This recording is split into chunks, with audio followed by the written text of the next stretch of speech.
mean, bro? What's your name? Chuck, what is iniquity? I don't know. Iniquity is sin. Let's see what the Bible says sin is. Because that's the problem with our people today. All these acts, all these lifestyles we got that we learned in America, this learned behavior is sin. And Isaiah is telling us that sin keeps us away from our God. He is our protection. Because even though we're the smartest, the greatest, the strongest, we're the best people on earth, we are on the bottom and above no other people because our strength and our power comes from the Most High God. That's right. And when we're in the midst of sin, He will not deal with us. Read. 1 John chapter 3, verse 4. Come on. Whosoever committed sin. So he said, whosoever of the Israelites commit iniquity, they commit a sin, read. Transgress it.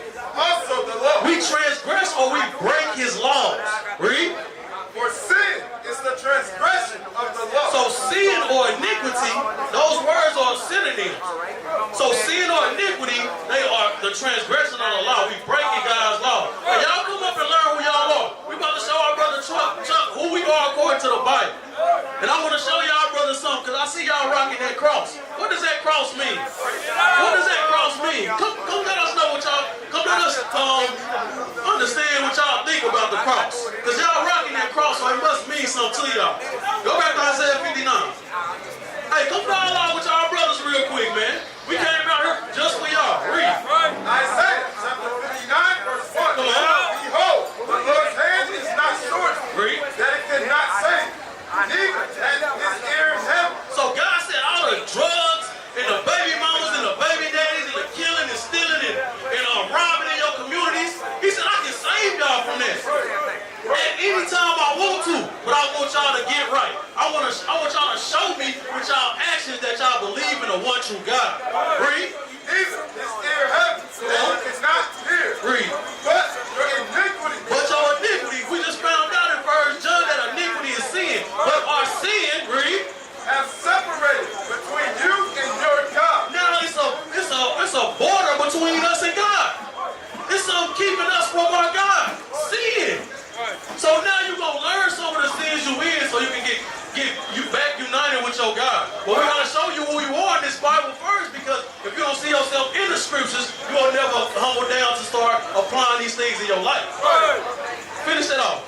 And your sins have hid his face from you. Right, so when we fell into the sin as a nation of people, God turned His back on us. And now you have it today. The ghetto, the slums, poverty, impoverished, niggas, spics, baby mamas, hot girl summer. Those are the fruit of turning away from God. Deuteronomy 28. Start at verse 15. So now we're going to go in the Bible, Chuck, and show you how we know that you're an Israelite according to the Bible. And you must repent and keep God's commandments to get salvation. That's the only way you're going to get the kingdom of heaven. And newsflash for all you so-called blacks and Hispanics passing by thinking a white man going to save you. The white man is not God, and no salvation will come from following Him. Only damnation. Only death and destruction. Here you have it here in New Orleans, the ghetto. Read. Deuteronomy chapter 28, verse 15. Come on.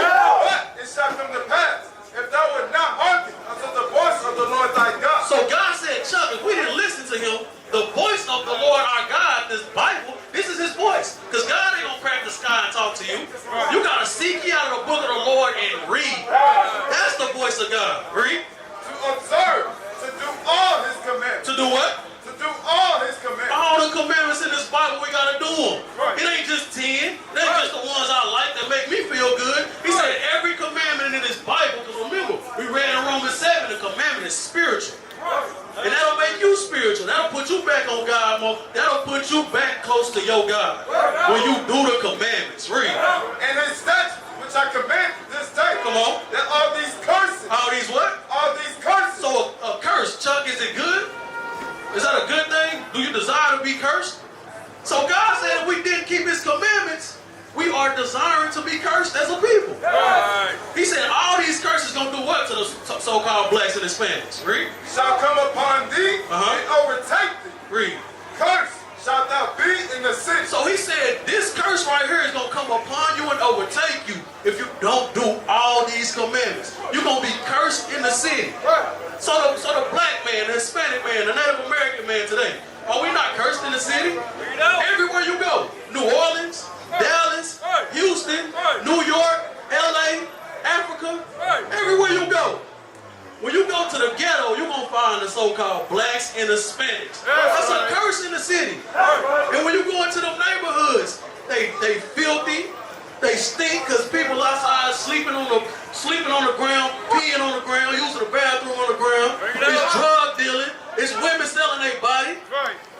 All these things are happening in our communities because we transgress the law of God. God said we would be cursed in the city. Read. And cursed shalt thou be in the field. And we cursed in the field. When you look at these signs right here, look at the signs. We was in a slave field. We went from the auction block to the plantation field to pick cotton, pick tobacco, oranges, sugar cane. So bring it up to today, we in the job field, cursed. Because we the last hired, we the first to get fired. You get paid the least. They made minimum wage for Negroes. Because the white man ain't got to worry about minimum wage. He don't even got to fulfill the requirements that they set for you. You got to get a high school education. You got to get a bachelor's degree, a master's degree. They come straight out of high school, oh, because my daddy's a VP in the company. Hey, he in there. Hey, show my son how to do this stuff, and in a couple years, he going to be your, well, in a couple months, he going to be your boss. That don't fit the white man. That don't fit the Arab man. Because when they come to America, they walk straight in our neighborhoods, straight into a business. And they take all the money that you work so hard for out of your community to their community. So when you go to wherever they live in your city, they got gated communities. They got their own schools, their own churches. They teaching their kids. But the blacks and Hispanics, we on the bottom, we cursed in the city. We can't even teach each other how to be better. These are the curses of God. They plagues upon our people. He said they will come upon us and overtake us. Jump to verse 45. Deuteronomy chapter 28, verse 45. Moreover, all these curses. All these what? All these curses. Come on. Shall come upon them and shall pursue thee and overtake thee. They gonna pursue you. When you pursue something, that means you follow it. So we can't run from these curses. There's nowhere you can move to in the world that you think you're gonna escape these curses. There's no amount of money you can get, no fame you can accomplish to escape the curses of God. Because Oprah Winfrey, I think she's the richest woman in the world. When she went to Paris to try to go in a certain store to get a bag, they said, you can't come in here, nigga. That's the curses of God. That is the curses of God. God said you can't escape the curse. You can't get above your people. Because we went into captivity together and we're going to come out of captivity together. That's what's going to happen. But those that come out of captivity together, it's one thing that they're going to be doing. Keeping the laws of God and the faith of Christ. Because that's what got us put into captivity, transgression of these laws. So let me ask you a question, Chuck. How did the so-called black man get to America? Because we seeing some of these curses, and so far, cursed in the city, and everywhere we go we curse, they fit blacks and Hispanics, right? So how did black people get to this side of the earth? On boats? Is that in the Bible? You don't know? Well, so let's talk about that event real quick. When black people got put on ships and sold into slavery, is that not the greatest atrocity to ever happen on the earth? Ever, of all times. It wasn't that made-up Holocaust that the Jewish man got. That's not it. Because they know they from Germany. They can go to Germany anytime they want. America send them money all the time. That's not the greatest atrocity. But when black people got on boats over here, they lost their names, they lost their language, they lost all ties to their heritage. So you don't think God got the greatest atrocity to ever happen on the earth to a people in the Bible? Come on, Chuck. So you said you don't think it's in there, but we're going to see if it's in there. Read what you got. Deuteronomy chapter 28, verse 68. Read. And the Lord shall bring thee into Egypt. And the Lord shall bring thee into Egypt. Egypt. Do you know what you know about Egypt? Nothing.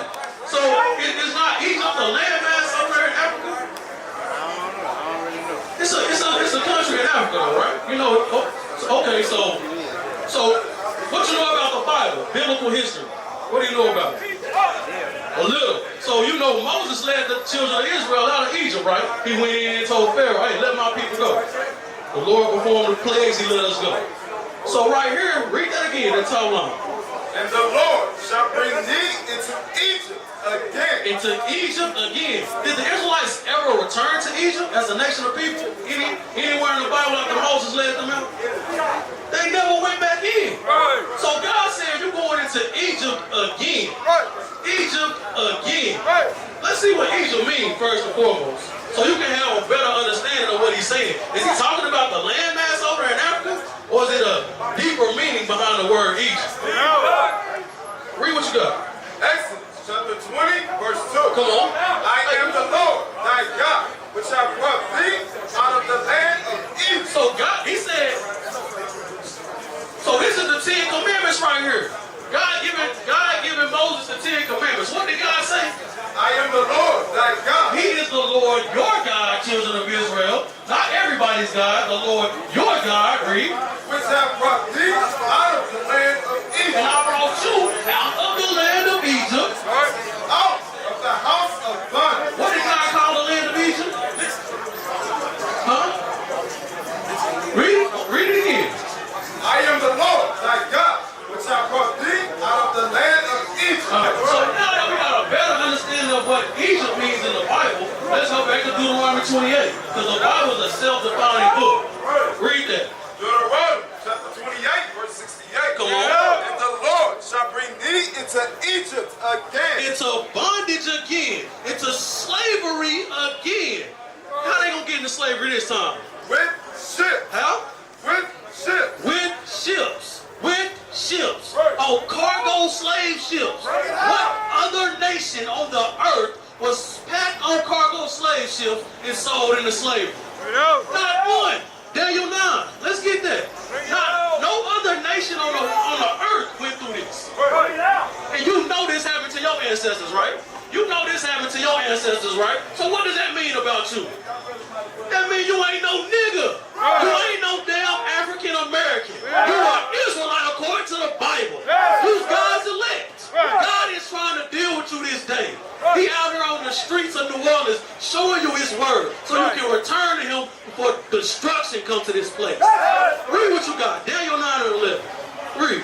Daniel chapter 9, verse 11. Come on. Yea, all Israel have transgressed thy law. So God said all the Israelites broke his commandments. That's why we went into captivity. Read. Even by departing, that they might not obey thy voice. Come on. Therefore, the curse is poured upon us. To this day, we can see the curses are poured all over our people. We are an accursed people. Read. And the oath that is written in the law of Moses. And the oath that's written where? In the law of Moses. So Moses was way in the time of the Exodus. During the time of Babylon and Persia, Daniel was still talking about that oath. He said in that time the curse is poured on them. And today in America the curse is still poured upon us. Because we continue to be in the midst of sin. Read. The servant of God. Come on. Because we have sinned against him. Read. And he hath confirmed his word, which he spake against us. Hey, big bro, you hear that? The prophet Daniel was saying the oath that Moses wrote in Deuteronomy the 28th chapter, God is confirming that against us to this day. We were just talking about how we came to America as slaves on slave ships. And when we got off those ships, the communities that we would have wouldn't really be communities.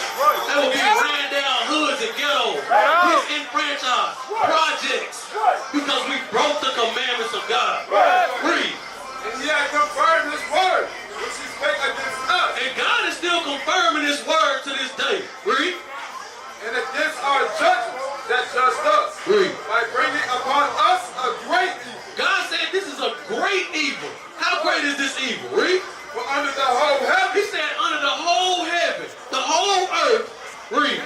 Hath not been done as has been done upon Jerusalem. He said you're going to be able to tell through the curses that we read in Deuteronomy 28 that these are the children of Israel, because the evil that happened to them, it didn't happen to nobody else. Jeremiah 17 and 4.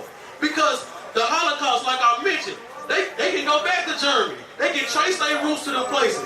It's a book, Arthur Kosa, The 13 Tribes. he was a so-called Jewish man.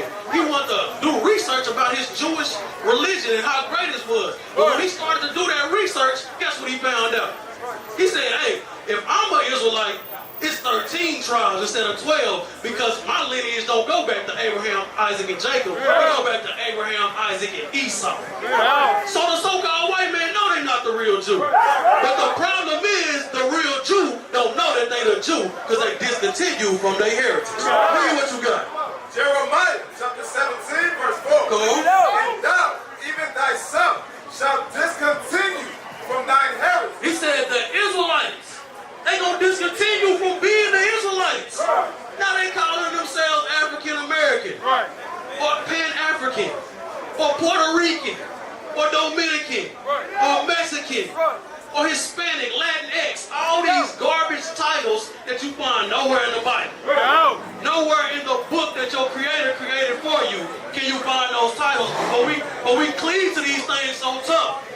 There's no salvation in that. Because God said he only coming to save the Israelites. Free. And thou, even thyself, shalt discontinue from thine heritage. What is our heritage, Chuck? What do you know our heritage? Give me that Sirach 17. Let's see what a black man real heritage is. It's not hip-hop. It's not loving basketball. It's not the NBA. It ain't smoking weed. That's not your heritage, black man. That's not your heritage, Hispanic man. Let's see the real heritage. It's not being a thought. It's not hot girl summer. That is not a heritage. That's madness. Let's see the heritage of the Israelites. Read that. Sirach chapter 17 verse 11. Besides this, he gave them knowledge in the law of life. So besides all these things listed before, the great things, the earth that God gave us in dominion over, he gave us law, and what else? In the law of life for inheritance. That's our heritage. He gave us knowledge and the law. The law and the knowledge to apply those laws to be a great and mighty nation on the earth. That's our heritage. Because as long as we gangbangers and thugs, baby mamas and baby daddies, the other nations will never respect us. They don't look at us as a nation. Because like you said when you walked up, I'm me, I'm an individual, but God ain't dealing with no individuals. We're only dealing with the nation of Israel.